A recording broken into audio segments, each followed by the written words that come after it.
चलिए हम लोग बात कर रहे हैं संसदीय एवं अध्यक्षीय लोकतंत्र।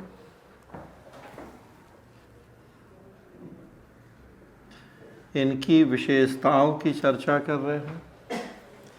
पहली विशेषता की कल हमने बात की थी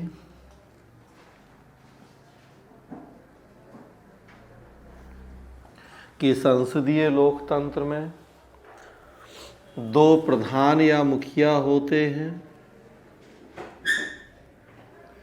एक राज्य का प्रधान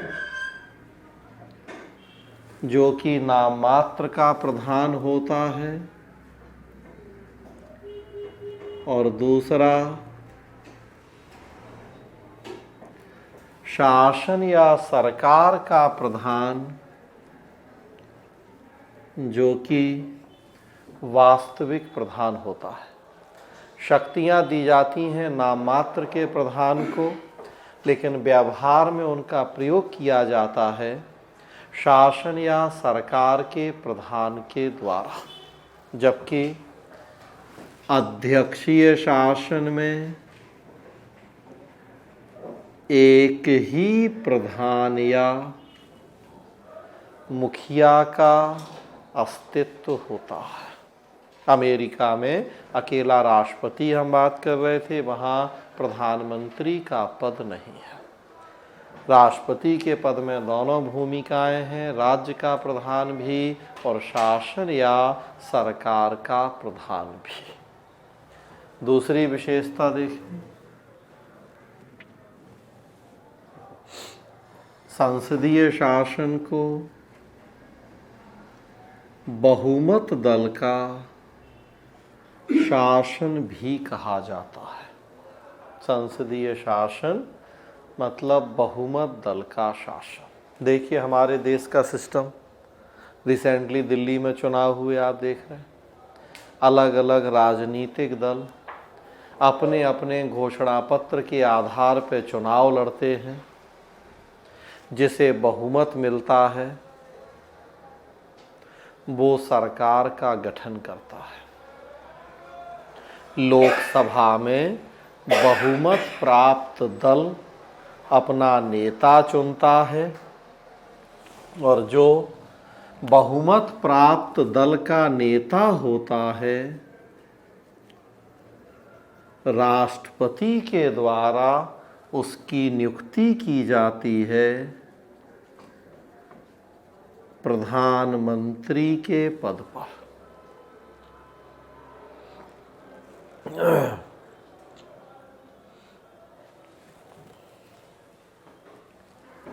और फिर प्रधानमंत्री के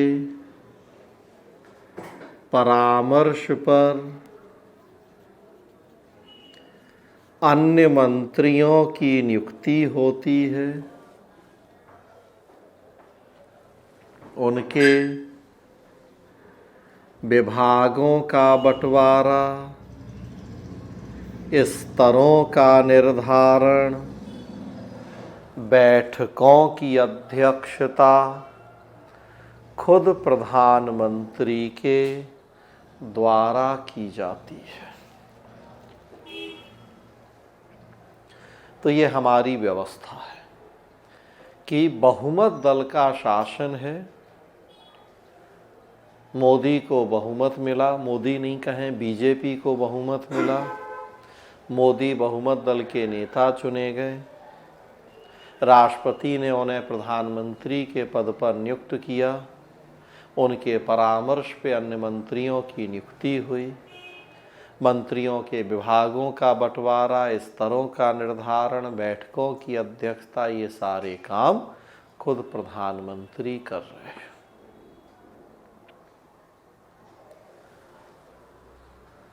अमेरिका या अध्यक्षीय शासन में देखेंगे प्रधानमंत्री तो है ही नहीं, हम बात कर रहे हैं राष्ट्रपति है जिसका जनता पृथक चुनाव करती है। उसे प्रतिनिधि सभा में बहुमत प्राप्त होना जरूरी नहीं है।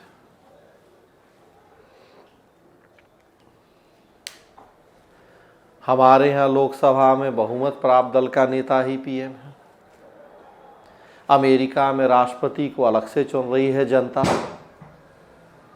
और जो राष्ट्रपति है वहाँ के विधायिका का निम्न सदन प्रतिनिधि सभा कहलाता है, हाउस ऑफ रिप्रेजेंटेटिव। उसमें बहुमत होना जरूरी नहीं है। अभी देखिए आप, ट्रंप के दल का बहुमत नहीं है प्रतिनिधि सभा में, महाभियोग पास हो गया था। वो तो सीनेट में बहुमत था, सो रुक गया। तो राष्ट्रपति का अलग से चुनाव होता है, प्रधानमंत्री होता ही नहीं है। और जो राष्ट्रपति है उसे प्रतिनिधि सभा में बहुमत प्राप्त होना भी जरूरी नहीं है।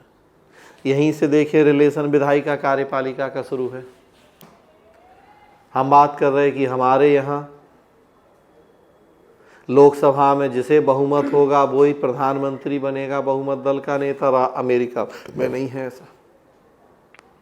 राष्ट्रपति को वहां बहुमत प्राप्त हो प्रतिनिधि सभा में, इसकी कोई जरूरत नहीं है। राष्ट्रपति को जनता अलग से चुनेगी, फिर राष्ट्रपति अपनी पसंद के व्यक्तियों को मंत्री बनाएंगे, उनके विभागों का बंटवारा करेंगे, स्तरों का निर्धारण करेंगे, बैठकों की अध्यक्षता करेंगे। तो हमारे यहाँ ये सारे काम प्रधानमंत्री कर रहे हैं, अमेरिका में ये सारे काम राष्ट्रपति करेंगे, प्रधानमंत्री है ही नहीं वहाँ।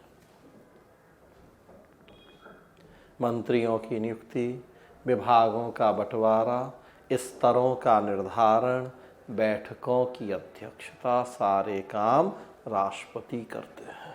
इसी बात को थोड़ा सा दूसरे शब्दों में कहें तो उसी पॉइंट में करें आप, या अलग लिख सकते हैं कि संसदीय लोकतंत्र में जो मंत्री परिषद है ये प्रधानमंत्री के नेतृत्व में कार्य करती है, जबकि अध्यक्षीय शासन में मंत्री परिषद राष्ट्रपति के नेतृत्व में कार्य करती है।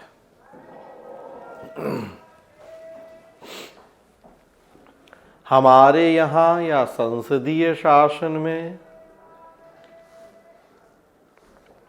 मंत्री परिषद प्रधानमंत्री के नेतृत्व में काम करेगी, कर रही है, देख रहे हैं हम। और अमेरिका में प्रधानमंत्री नहीं है, राष्ट्रपति के नेतृत्व में मंत्री परिषद कार्य संपन्न करती है। इसीलिए हम कल बात कर रहे थे कि जो हमारा शासन है वो प्रधानमंत्रीय शासन, और जो अध्यक्षीय शासन है वो राष्ट्रपतीय शासन कहलाता है। हमारे यहाँ प्रधानमंत्री को हमने वास्तविक सत्ता सौंपी है, अमेरिका में राष्ट्रपति को। और देखेंगे संसदीय शासन में दोहरी सदस्यता का सिद्धांत प्रचलित होता है। संसदीय शासन में दोहरी सदस्यता का सिद्धांत प्रचलित है।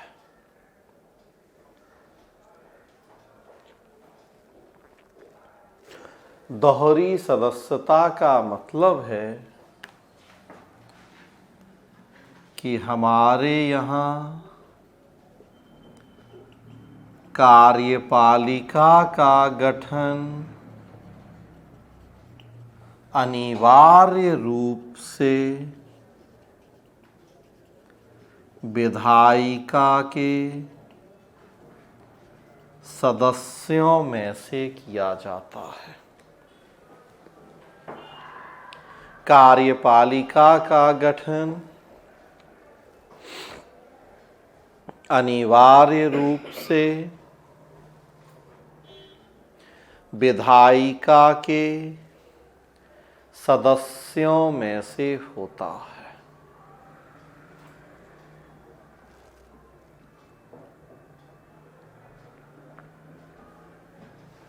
दूसरे शब्दों में कहें तो हम लोगों के यहाँ मंत्री वही व्यक्ति बन सकता है जो संसद का सदस्य हो।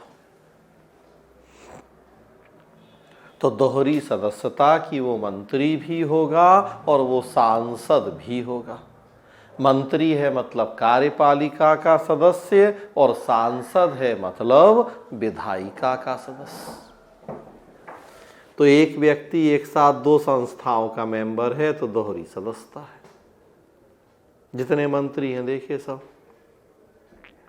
संसद के सदस्य हैं, लोकसभा या राज्यसभा, लेकिन सदस्य होना जरूरी है संसद का। खुद प्रधानमंत्री को भी संसद का सदस्य होना जरूरी है। देखिए बनारस के सांसद, ब्रिटिश सिस्टम है ये सब, वहीं से हमने कॉपी किया। इनफैक्ट जो कल बात कर रहे थे कि हमने ब्रिटिश सिस्टम को आंख बंद करके नकल करके कॉपी नहीं किया बल्कि कुछ चेंज भी किए, यहां भी एक चेंज देखेंगे।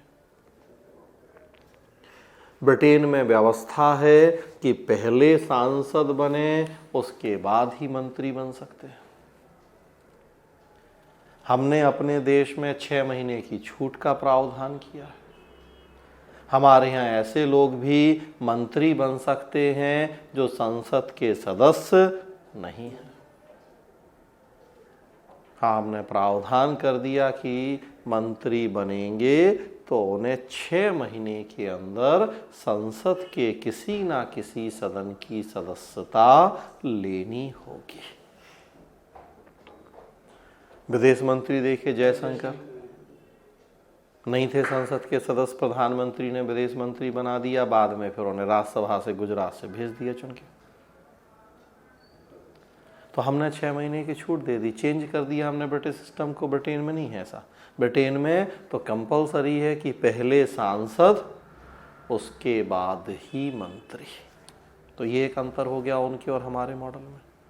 और एक अंतर, ब्रिटेन में प्रधानमंत्री के लिए बाध्यता है कि वो निम्न सदन का ही सदस्य होगा। उच्च सदन का सदस्य प्रधानमंत्री नहीं बन सकता ब्रिटेन में। हमने वहां भी छूट दे दी। हमारे यहाँ मनमोहन सिंह राज्यसभा के सदस्य थे, 10 साल प्रधानमंत्री रहे, तो हमने ये भी छूट दी कि हमारे यहाँ किसी भी सदन का सदस्य प्रधानमंत्री बन सकता है। ब्रिटेन में निम्न सदन का सदस्य ही प्रधानमंत्री बनता है। हमारे यहाँ निम्न या उच्च किसी भी सदन के सदस्य को प्रधानमंत्री बनाया जा सकता है।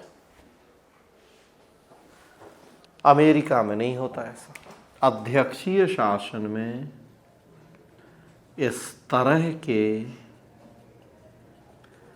सिद्धांत का पालन नहीं करना होता है।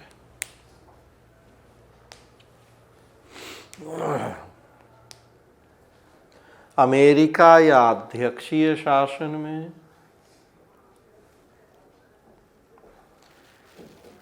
इस तरह के सिद्धांत का पालन करने की बाध्यता नहीं है। अमेरिका में मंत्री बनने के लिए ये जरूरी नहीं है कि वहां सांसद भी हुआ जाए, बल्कि अमेरिका में तो उल्टा है। राष्ट्रपति किसी को मंत्री बनाते हैं, अगर वो सांसद हो तो पहले संसद की सदस्यता से त्यागपत्र देता है, वो तब मंत्री बनता है। और हमारे यहाँ उल्टा है कि सांसद नहीं है तो सांसद बनना पड़ता है।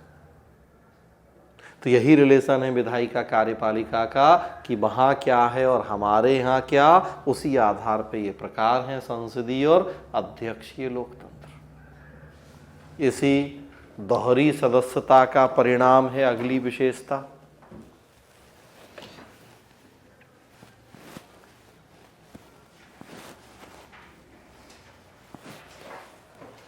दोहरी सदस्यता की वजह से ही हमारे यहाँ सामूहिक उत्तरदायित्व का सिद्धांत पाया जाता है।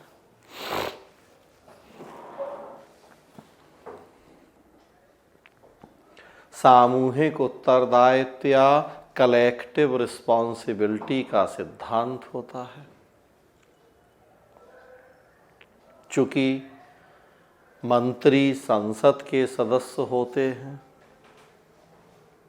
नियुक्ति राष्ट्रपति करते हैं, हम बात कर रहे हैं, सलाह प्रधानमंत्री की होती है, तो हम देखते हैं कि हमारे यहाँ मंत्री व्यक्तिगत रूप से उत्तरदायी होते हैं राष्ट्रपति के प्रति। राष्ट्रपति मतलब प्रधानमंत्री, और सामूहिक रूप से उत्तरदायी होते हैं संसद और उसमें भी लोकसभा के प्रति।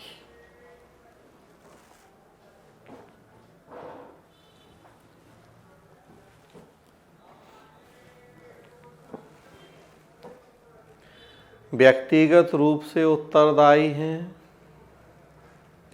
राष्ट्रपति के प्रति, और राष्ट्रपति का मतलब प्रधानमंत्री के प्रति, जबकि सामूहिक रूप से उत्तरदायी हैं संसद के प्रति या लोकसभा के प्रति।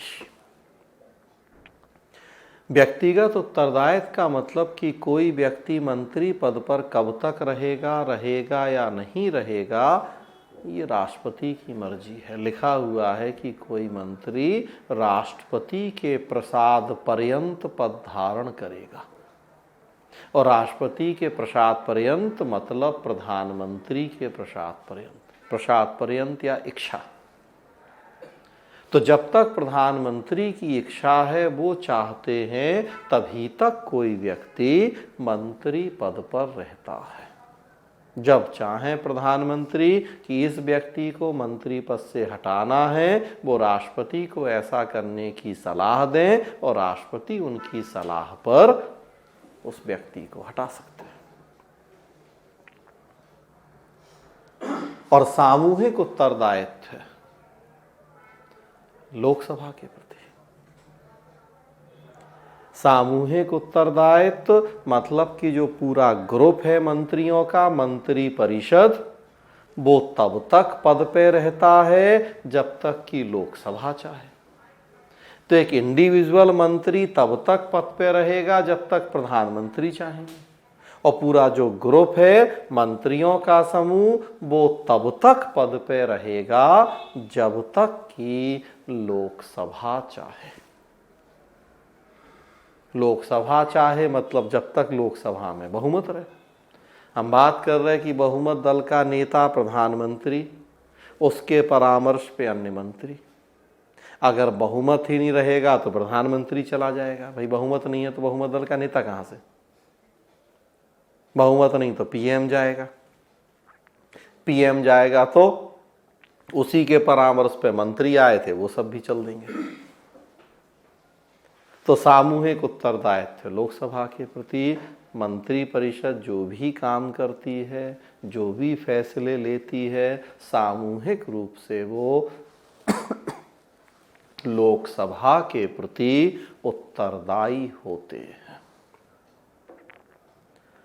अमेरिका में फिर आप देखिए, सामूहिक उत्तरदायित्व के सिद्धांत का पालन नहीं करना होता। अमेरिका में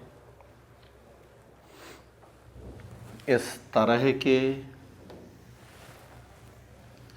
सिद्धांत का पालन करने की बाध्यता नहीं होती है।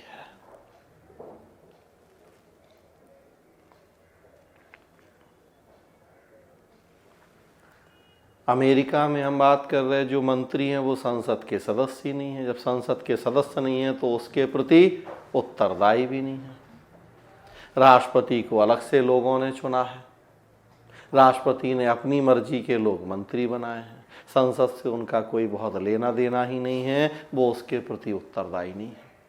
हमारे यहाँ है चूँकि उसी के सदस्य, हमारे यहाँ मंत्री संसद के सदस्य हैं तो देखिए संसद की बैठक हो रही, मंत्री जा रहे हैं, उसमें जा रहे तो उनसे प्रश्न पूछा जा रहा, उनका काम रोका जा रहा, तरह तरह से उन पर नियंत्रण किया जा रहा। अमेरिका में ये सब कुछ नहीं होगा। क्यों? क्योंकि मंत्री तो बाहरी आदमी है, वो वहाँ की विधायिका जिसे कांग्रेस कहा जाता है उसकी बैठकों में भाग ही नहीं लेंगे क्योंकि उसके मेंबर नहीं है। कैसे उनसे प्रश्न पूछा जाएगा, कैसे उनके काम को रोका जाएगा, हो हंगामा किया जाएगा, ये उसके प्रति उत्तरदायी भी नहीं होंगे। हमारे यहाँ है इसी का परिणाम है अगली विशेषता कि हमारे यहाँ मंत्री परिषद का कार्यकाल अनिश्चित होता है। जबकि हम बात कर रहे थे अमेरिका में या अध्यक्षीय शासन में कार्यकाल निश्चित होता है।